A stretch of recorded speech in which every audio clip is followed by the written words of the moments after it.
Hi, everyone. Welcome back to the Social Hotelier podcast with me, Sam-Erik Ruttmann. As a hotel owner, are you struggling to make enough online traffic that could convert to leads and eventually to sales? And what do you think is the reason for that? Well, we hope to get some answers for you and to understand what are some common mistakes being done. And I'm very pleased to welcome my guest today, who is Brandon Leibovitz. And he runs and operates a company called CEO Optimizer, or Search Engine Optimizer, which is a digital marketing company that focuses on helping small and medium-sized businesses to get more online traffic, which in turn converts into clients, sales, leads, and etc.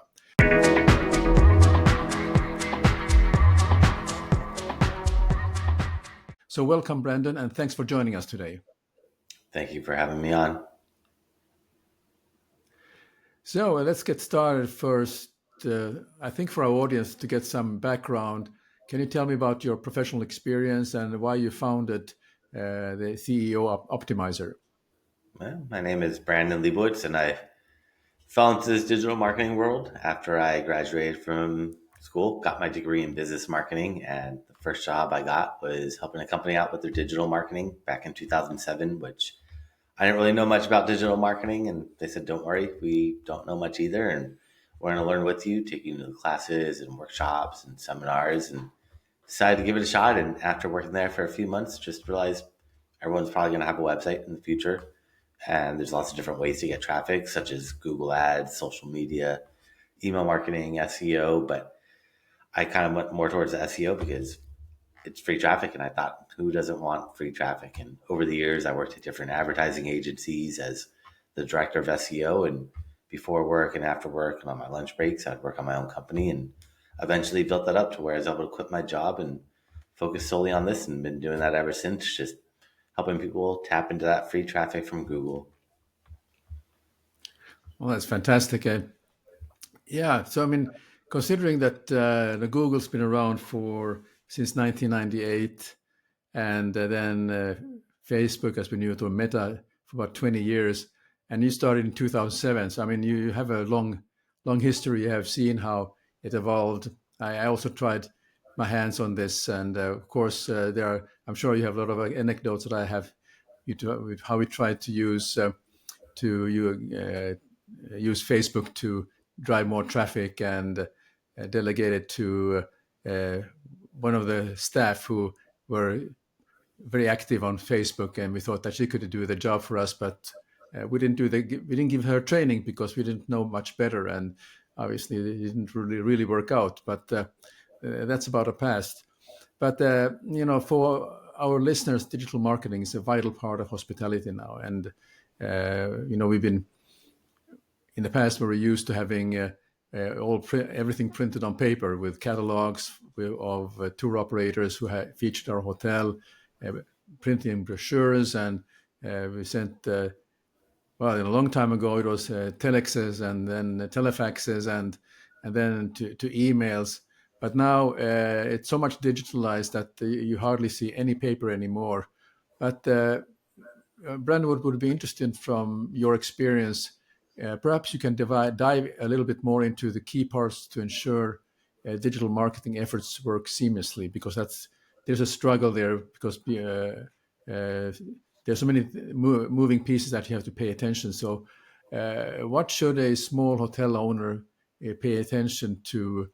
Let's maybe start with a search engine optimization. Could you speak about the benefits and how it works? SEO is a way to tap into free traffic. So when you're searching on Google, there's ads at the top. Those are all paid ads. Right below the ads are the organic, the free listings, and there's 10 spots on that first page of Google. And what SEO is all about is trying to get to your website in those 10 spots. But it's not just websites that appear. There's images. So we want to optimize any image on your website, because if you could get your website and an image to show up on Google, that doubles your chance of somebody finding you. If you're a local business, which if you have a hotel, then you have a physical location, then you could get up on Google Business Profile, Google Maps, and take up more free real estate. If you have any videos, we'd want to optimize those videos, because videos also show up in the Google search results. And it's really just trying to take up as much free real estate as possible. That way, when somebody is searching for your keywords, that you pop up, your website appears, but also trying to get your map, the images and videos appear, trying to take up as much free real estate as possible. That way you could tap into that free traffic and start capturing people that are searching. Because if someone is searching for keywords related to your business, they're more than likely actively looking. They're showing that they have intent at that moment. So they're looking and they probably want Yeah. to use your services. So if you could capture them while they're searching, that's going to get them to hopefully want to learn more about your services, book a room at your hotel, or whatever it is that you're trying to promote on the website. Yeah. The challenge is also that how do I know how many keywords how do I find the right keywords? I mean, there's obviously some. I probably could come up with 10 keywords about what I do, but maybe there's more. What is the secret about those keywords? Finding using the right keywords for your particular hotel or and your destination. No, finding keywords is one of the most important starting points because you have to figure out what keywords people actually search for, not just put what you think people search for, but there's tools that will show you how many people search for a keyword every single month. So you could think that, all right, people are going to search for hotels near me. And then you could see how many people actually search for that keyword. But then you'll also get ideas of other variations like singulars or plural or synonyms of that. So you can see, do more people search for hotels near me or hotel singular? Because each one's going to get a different amount of searches. Like one of my clients, they're a lawyer and they want to rank for personal injury lawyer. And we did the keyword research to figure out which gets more searches, personal injury lawyers, plural, or personal injury lawyer, singular. And I think personal injury lawyers, plural, got about 10,000 searches, but personal injury lawyers, or singular, personal injury lawyer, the singular version, got 10 times more searches. So by changing one letter and making it from the plural to the singular, they're going to get 10 times more traffic. But without doing the keyword research, they would not know that because you're just guessing and you're not going to always guess right. So using tools like the Google Keyword Planner, it's a free tool. It'll show you how many people actually search for that keyword every single month. And it's free and it's from Google. And I would really recommend that as a good starting point for keyword research. Okay, yeah, that's good. That's a very good tip. So and so when it comes to the second part, of course, is the content marketing. How do you then plan your content marketing that you're getting also the visibility on Google, for instance, and so on? Just sort of some of your thoughts on that. And should you embed how much of these keywords are important you embed into your content, for instance? Well, so you want to create good quality content, but the content should really kind of focus on one set of keywords. So the more pages you have, the more keywords you could target because each page can only really target about like 3 to 5 words. After that, it loses relevancy. So you want to focus on one core set of keywords for each page. And the more pages you have, the more keywords you could target. And when you're writing the content for each page, what you do is you search in Google for your keyword that that page is about, and then open up all the websites on that first page of Google. Skip over the ads, but open up all the organic, the SEO listings, and average out how much text everyone's writing. If everyone is writing 1,000 words, you probably need to write 1,100 words. If everyone's writing 50 words, you probably only need to write 100 words. So you want to do a little bit more than your competition. And that's a good way to figure out how much content to write for each page. But the more pages you have, the more keywords you're going to be able to open yourself up to. And you want to create as many pages as possible. The more pages you have, the better off you're going to be. Don't just limit yourself to a couple pages because then you're limiting how many keywords you could target. You really want to break out your website and get as granular as possible. Break it out with different cities that you service, possibly the different amenities that your hotel has. All those should have different pages because if someone is searching for swimming pool hotel and you have a page about that on your website, that makes you really relevant. Rather than just mentioning it once or twice on the homepage, having a page about that keyword really makes it targeted. That way, if someone is searching for that, you would capture that traffic and rank for that keyword. Oh, that's terrific tips. I mean, really, uh, I really realize that by just following this particular tip that you just gave, it's going to help a lot of the independent hotels, because the most common thing is that you just glance over that, yeah, we do have a swimming pool, and then that's where it's left. And then actually there are people who are going on holiday. I mean, for them it's a very important aspect. Is it the beach, or is it the pool, or is it the gym facility, or is it the sauna, which is important? So you need to kind of focus on those things. Yeah, that's a great tip. And in terms of changing the content on your website, how relevant is it to keep it really active, that you do as much as change as possible, as regularly as possible? Or is it okay to that you make your fundamentals right, and then you see what's going to happen?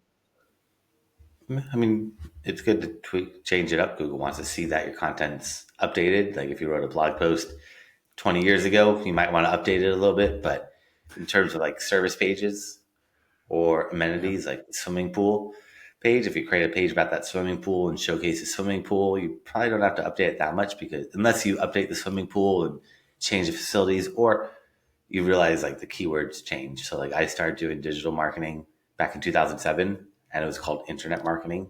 So all my keywords are internet marketing on my website.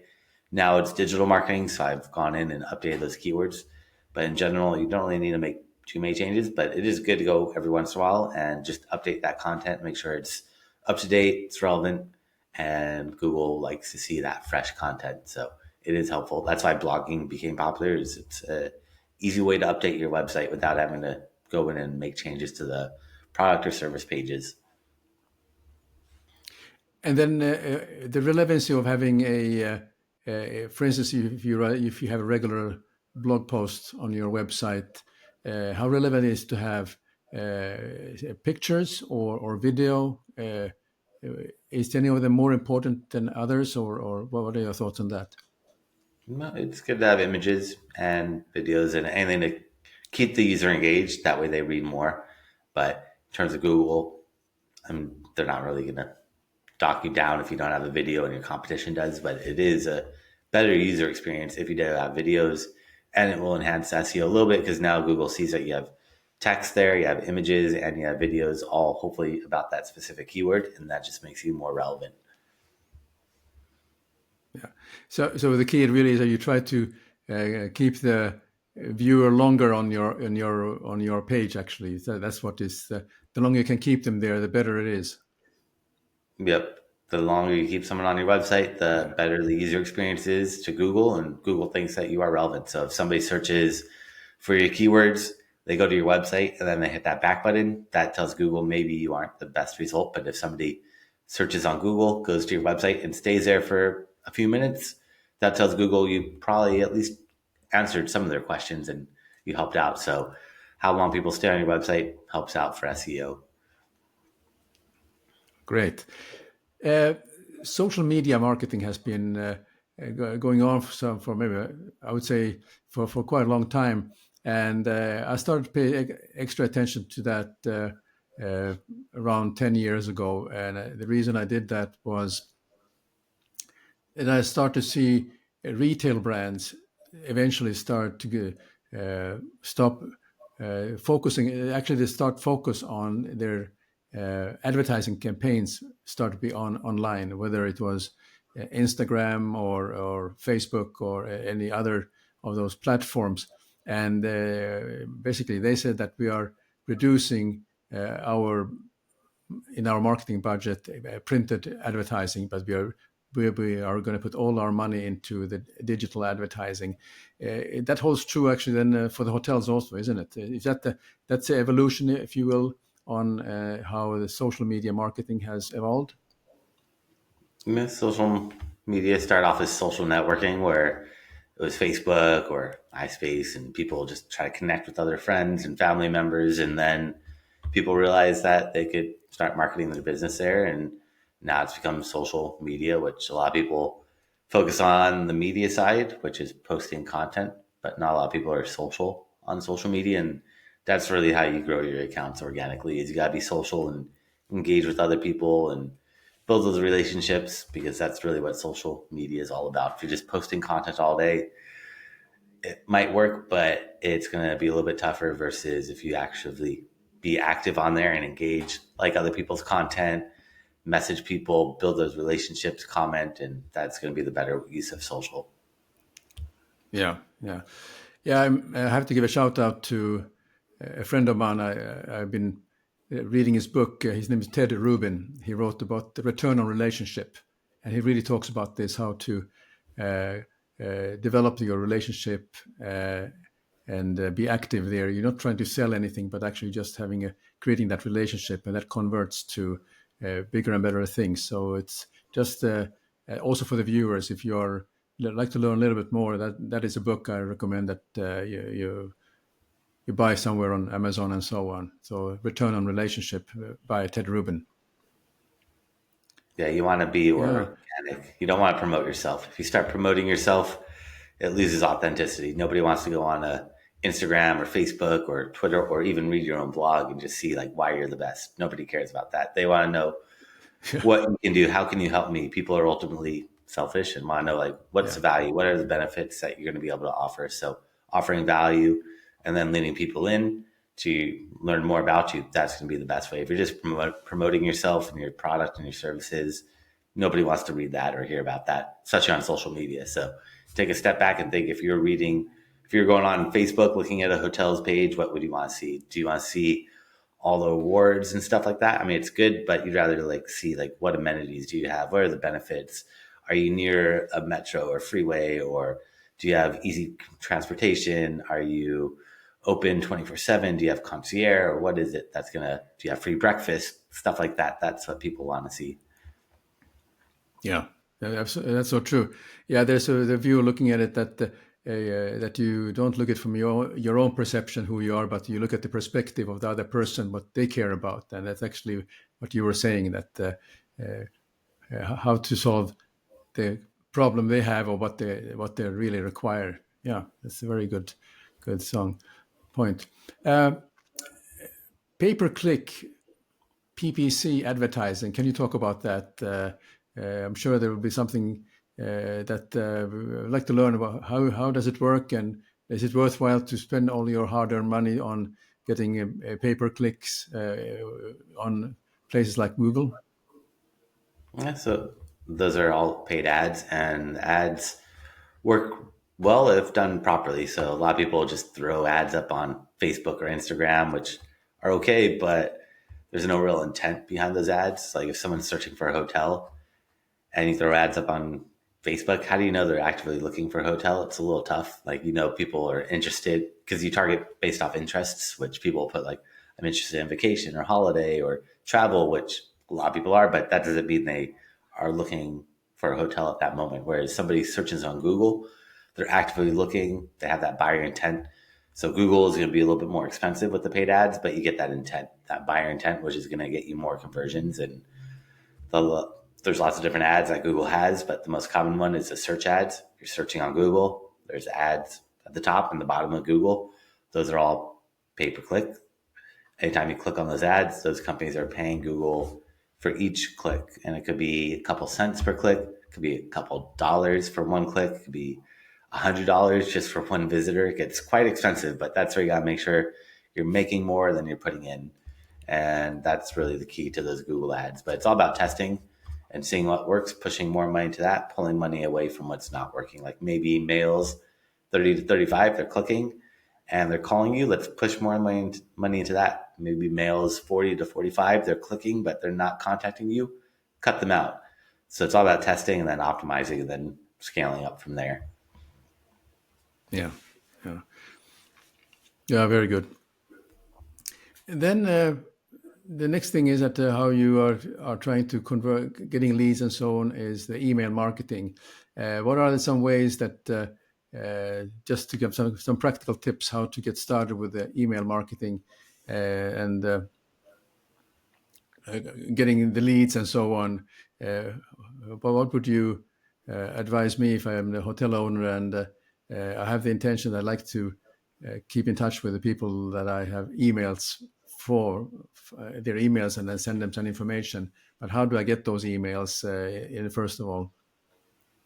But don't buy them and try to get them organically, which means offering something of value. So if someone comes to your website, then you have a little pop up, and you could say, like, if you're a hotel owner, you could say, like, get 10% off your first night stay or something like that. And easy enough, get their email address.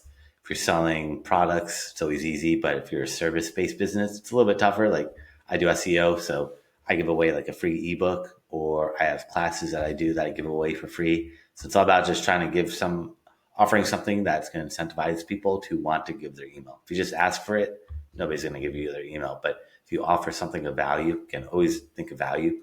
Value based added is going to really get people to offer up their email, and then you can start emailing them. But again, don't promote yourself.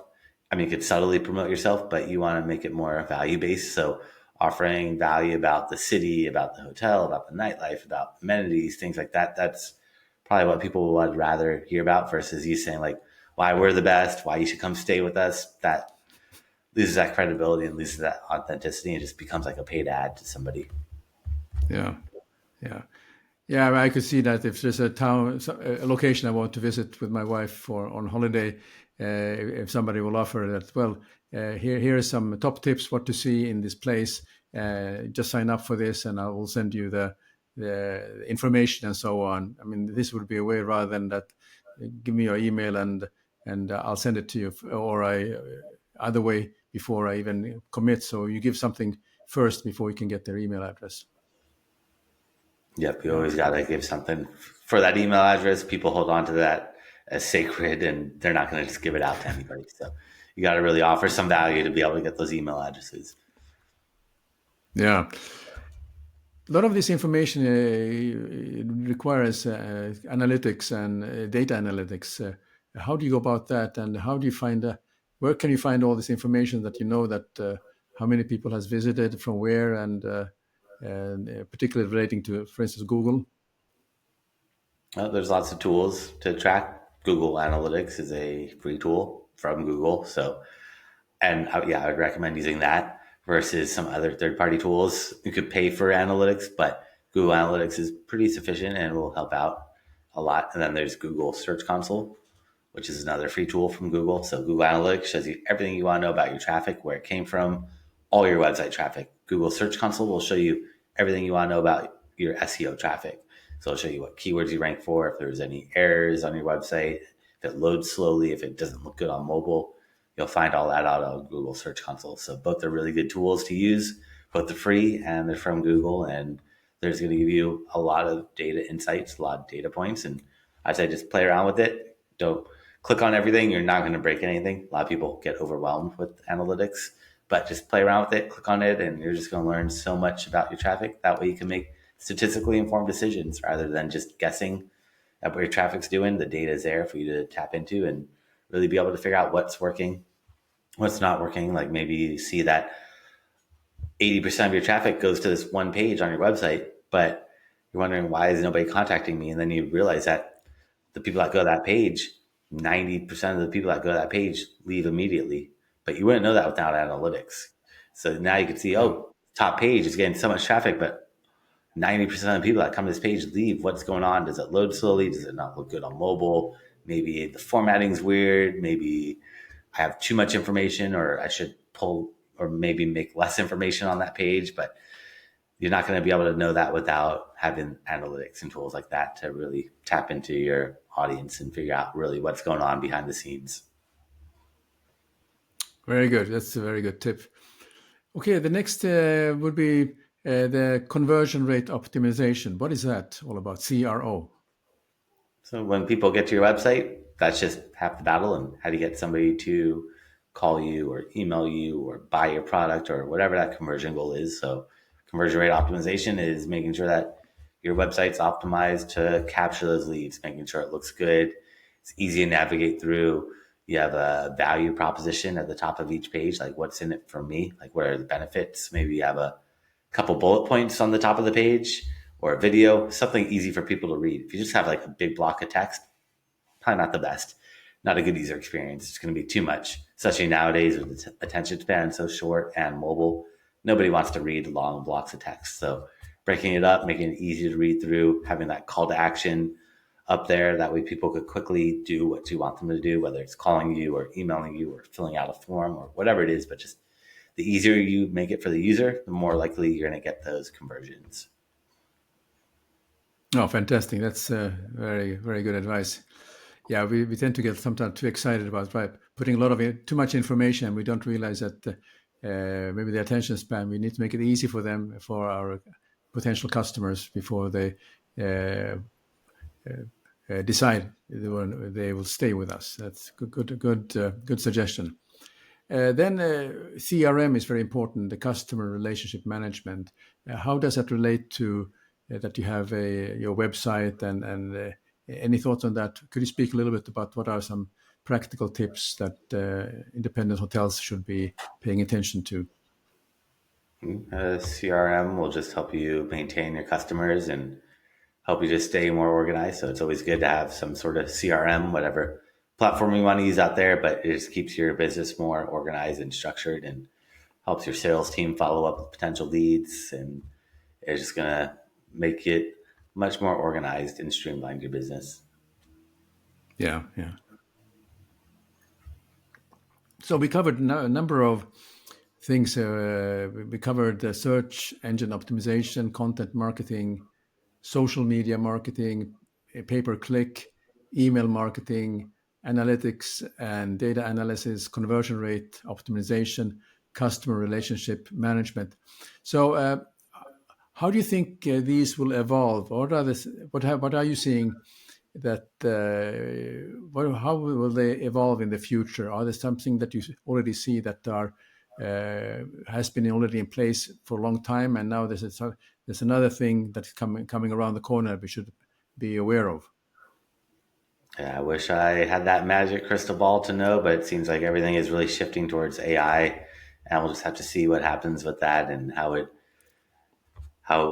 what impact it has. Is Google going to switch over to from search to AI results, which they're kind of doing, but are people happy with that? How are they going to run ads on the AI? It's going to be interesting to see what happens if people are just going to stop using Google and just go into ChatGPT or something like that.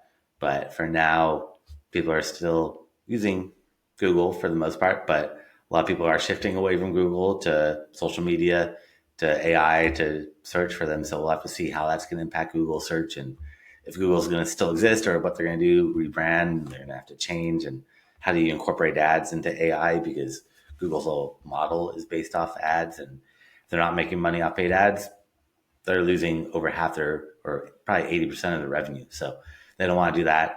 They want to hold on to that cash cow and keep it going, milking it as much as possible because they're making tens of millions of dollars every single day off paid ads. When I worked at an advertising agency, one of our clients is spending $1 million a day on Google ads, and they were a medium-sized advertiser. They weren't even a large advertiser to Google. So Google wants to hold on to those paid ads as much as they can to keep that money coming in.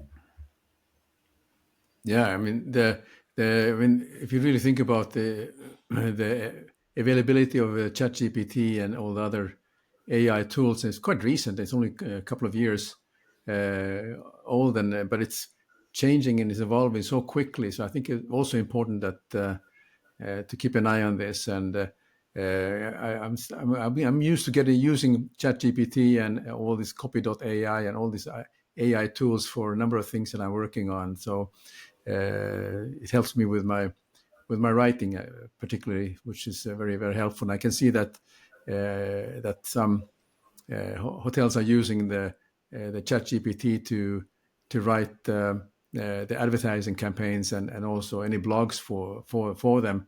But I think it's important to read very carefully what the ChatGPT writes, because it writes with confidence. It's not always true. Mm-hmm. Yeah, that's the biggest thing. Is don't just copy it verbatim. Maybe in like 5 years you can, but right now you got to double and triple check everything because it's not accurate. It's getting much, much better, but it's still Yeah, not there yet. yeah, yeah.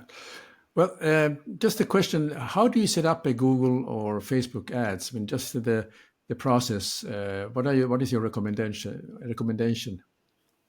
Set up all the ads. So with Google, you can run search ads, you can run banner ads, you can run discovery ads. We'll show you on discovery products. You could do YouTube ads, because Google owns YouTube and you get 30 seconds free ad space on YouTube. So I test them all out, see what works, push more money into that, pull money away from what's not working. So initially, you got to throw everything against the wall to see what works, because you're not going to know until you test it. Once you test it, then you can say, all right, this is not working. Let me cut it out. Or maybe it's not working because I didn't write the ad properly or I didn't record a good video. So you might want to tweak some of that stuff, the targeting, the keywords. But really, it's all about just testing and then optimizing from that. If you just start an ad and leave it, you're going to be losing money. You have to constantly be going in there and seeing what's working, push money into that, pull money away from what's not working. That way, you're not wasting money on clicks that are not converting.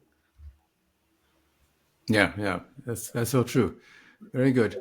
So, as many of our listeners know, we love technology here in Social Hotelier. The only way to keep up with the new demands of travelers is to keep up with the latest and the greatest. And I think what I noticed particularly during the pandemic, we had the COVID, you start to see more and more hotels having self check-ins, digital concierges, and keyless entries because people really didn't want to didn't want to physically meet someone, but they want to just book a hotel room and then get as effortless as possible to the room.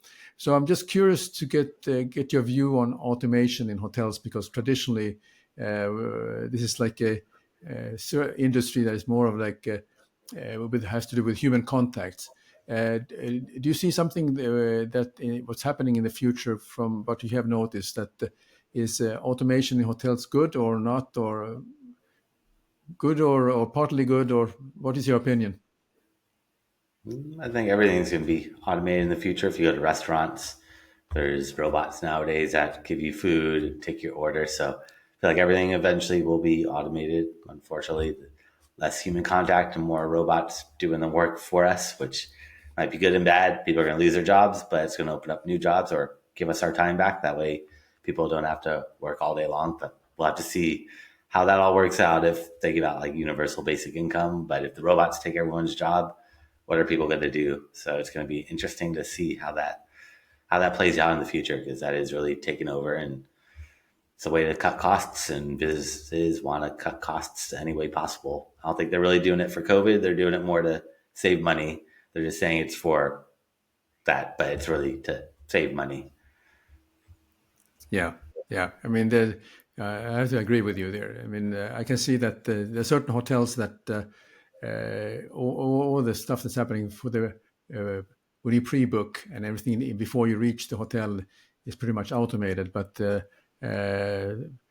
hopefully, we'll see a friendly face when you arrive at the hotel that gives you that warmth and special feeling that you yeah,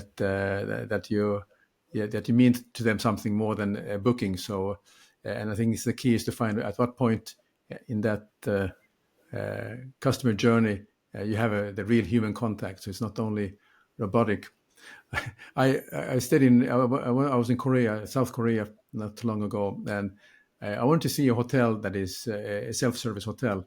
And basically, when you walk into the lobby, they have a replica of a dinosaurus, uh, but 3 meters high. And when you walk into the lobby, it starts to make a lot of noise. And I was starting to look around. Well, how do you?